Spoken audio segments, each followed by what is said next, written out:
আপনাদের সামনে বক্তব্য এবং কিছু নীতিগত সিদ্ধান্ত জানাবেন, পেশ করবেন আমাদের আন্দোলনের অন্যতম প্রধান সমন্বয়ক মোহাম্মদ নাহিদ ইসলাম।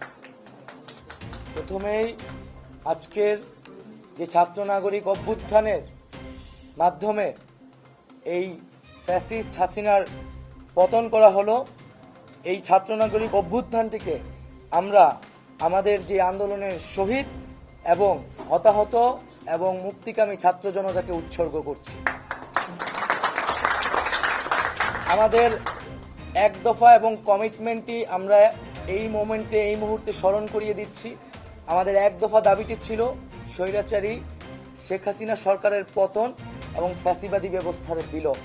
কারণ আমরা মনে করি যে কেবল ব্যক্তিকে সরালেই সমস্যার সমাধান হবে না, বরং যেই রাষ্ট্রীয় কাঠামোর মধ্য দিয়ে এই ধরনের ফ্যাসিজম তৈরি হয়, সেই কাঠামোরও বিলোপ করে একটি নতুন বাংলাদেশ, একটি নতুন রাজনৈতিক বন্দোবস্ত আমাদের করতে হবে। সেই জায়গা থেকে শেখ হাসিনার পতন আমাদের প্রথম ধাপ আন্দোলনের, যেটা আমরা অর্জন করেছি।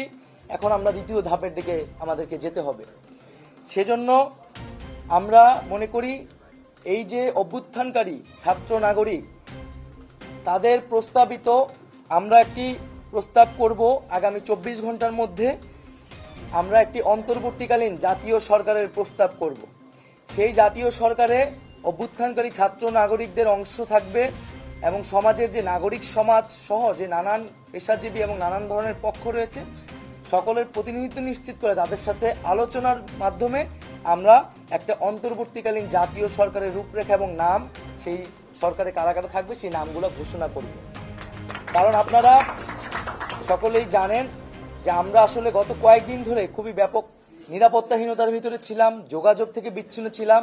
আমাদেরকে প্রথমে আমাদের সমন্বয়কদের সাথে বসতে হবে, তারপরে সমাজে নানান পক্ষদের সাথে বসতে হবে। বসে আমরা একটি সমন্বিত সিদ্ধান্ত গণতান্ত্রিকভাবে জাতির সামনে উপস্থাপন করতে চাই।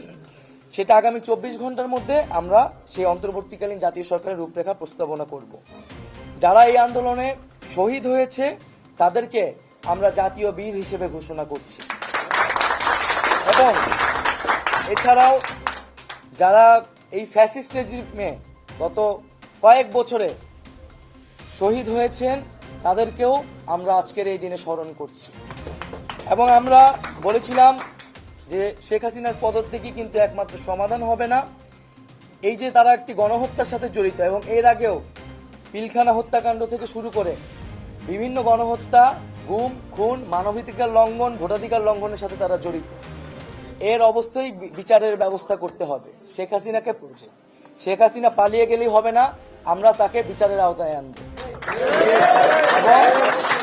এবং শুধু ফ্যাসিবাদ, যারা ফ্যাসিজমে সরাসরি সহায়তা করেছে এবং তাদের সমর্থক, তাদেরকে বিচারের আওতায় আনা হবে। এবং আমরা বলতে চাচ্ছি যে অভ্যুত্থানকারী ছাত্র নাগরিকের সমর্থিত বা প্রস্তাবিত সরকার ছাড়া আমরা কিন্তু আর কোনো ধরনের সরকারকে সমর্থন করব না। সেটা সেনা সমর্থিত সরকার হতে পারে বা জরুরি অবস্থা দিয়ে রাষ্ট্রপতি শাসিত সরকার হতে পারে। আমরা এই ধরনের কোনো সরকারকে বিপ্লবী ছাত্র জনতা গ্রহণ করবে না। আমরা ঘোষণা করছি যে সকল আমাদের আন্দোলনের শিক্ষার্থী সমন্বয়ক ডাকসুর সভা সম্পাদক আক্তার হোসেনকে এখনো জেলে বন্দী করে রাখা হয়েছে, আমাদের সমন্বয়ক ইব্রাহিম নীরব সহ সারা দেশেই বিভিন্ন সমন্বয়ক, আন্দোলনকারী এবং নিরপরাধ ব্যক্তিদের গ্রেফতার করে রাখা হয়েছে কারাগারে। আমরা সকল কারাবন্দীদের, এই আন্দোলনের কারাবন্দী এবং এছাড়াও এই ফ্যাসিস্ট রেজিমে যে নিরপরাধ ব্যক্তি এবং রাজবন্দী করে রাখা হয়েছে, তাদেরকে আগামী 24 ঘন্টার মধ্যে মুক্ত করার ঘোষণা করছি। তাদেরকে 24 ঘন্টার মধ্যে আমরা আমাদের সাথে রাজপথে দেখতে চাই। এবং আমরা মুক্তিকামী ছাত্র জনতার প্রতি আহ্বান রাখছি যে তারা যাতে আমাদের কাছ থেকে যে 24 ঘন্টার মধ্যে আমরা যে চূড়ান্ত সরকারের রূপরেখা দিব, তা ঘোষণার আগ পর্যন্ত তারা যাতে রাজপথে অবস্থান করে। এবং এক্ষেত্রে আমাদেরকে সতর্ক থাকতে হবে যে আন্দোলনের সুযোগে এখানে ফ্যাসিবাদের দোসররা এখনো নানান ধরনের অঘটন, নাশকতা, সহিংসতা করে এই আন্দোলনের ন্যায্যতাকে প্রশ্নবিদ্ধ করার চেষ্টা করে যেতে পারে। আমরা আহ্বান জানাচ্ছি সকলের প্রতি, এই দেশ আমার, এই রাষ্ট্রীয় সম্পদ আমাদের, সেক্ষেত্রে কেউ যাতে কোনো ধরনের লুটপাট, সাম্প্রদায়িক হামলা, কোনো ধরনের উস্কানিতে কান না পাতে মুক্তিকামী ছাত্র জনতাকেই সতর্ক থাকতে হবে এবং দেশের সম্পদ রক্ষা করতে হবে। আমরা কোনো প্রাণনাশ, কোনো সহিংসতা চাই না। আমরা শান্তিপূর্ণভাবে রাজপথে অবস্থান করব এবং যাদের বিচার করা হবে তাদের একটি প্রক্রিয়া অনুসরণ করে ন্যায় বিচারই আমরা সমাজে প্রতিষ্ঠা করব। আমরা বৈষম্য দূর করার জন্য, সমাজে ন্যায় বিচার এবং জীবনের নিরাপত্তার জন্যই কিন্তু এই এক দফা আন্দোলন ঘোষণা করেছিলাম।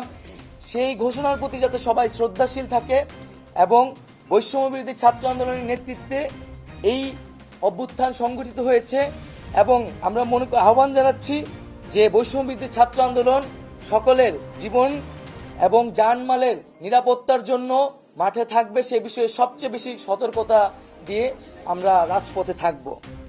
এবং আমরা আহ্বান জানাচ্ছি, আমরা ঘোষণা করছি যে যাতে বাংলাদেশে আমরা একটা ঐক্যবদ্ধভাবে এই গণঅভ্যুত্থানের কাছাকাছি গণঅভ্যুত্থানের মাধ্যমে সরকার পতন করেছি, আমাদের এখন ঐক্যবদ্ধ থাকতে হবে। এই ঐক্যবদ্ধ নষ্ট করার সকল পরিকল্পনাকে নস্যাৎ করে দিতে হবে। সেজন্য আমরা বারবার বলেছি যে আমরা এই হাসিনা রেজিম, এই ফ্যাসিবাদী ব্যবস্থার বিপরীতে, খনি সরকারের বিপরীতে প্রতিবাদী জনতা। এখানে কোনো দল, মত, ধর্ম নির্বিশেষে আমরা সবাই ঐক্যবদ্ধ হয়েছি। এখানে কোনো ধরনের সাম্প্রদায়িক উস্কানি, কোনো ধরনের নাশকতা বা বিভাজনের চেষ্টা করা হলে মুক্তিকামী ছাত্র জনতাকে তা রুখে দিতে হবে। আমি আবারও এই গণ অভ্যুত্থানের জন্য সকলকে ধন্যবাদ জানাচ্ছি, সকলকে অভিনন্দন, দেশবাসীকে অভিনন্দন জানাচ্ছি এবং আমরা আগামী 24 ঘন্টার মধ্যেই অন্তর্বর্তীকালীন জাতীয় সরকারের রূপরেখা হাজির করব। তার জন্য সকল পক্ষের সাথে আমরা আলোচনা করব, আমাদের সকল সমন্বয়কদের সাথে আলোচনা করব এবং এই কাজটি করার জন্য আমরা একটি লিয়াজু কমিটি হয়তো রাতের মধ্যেই প্রেস রিলিজের মাধ্যমে আপনাদেরকে জানিয়ে দিব যে আমাদের পক্ষ থেকে কারা আসলে এই বিভিন্ন পক্ষের সাথে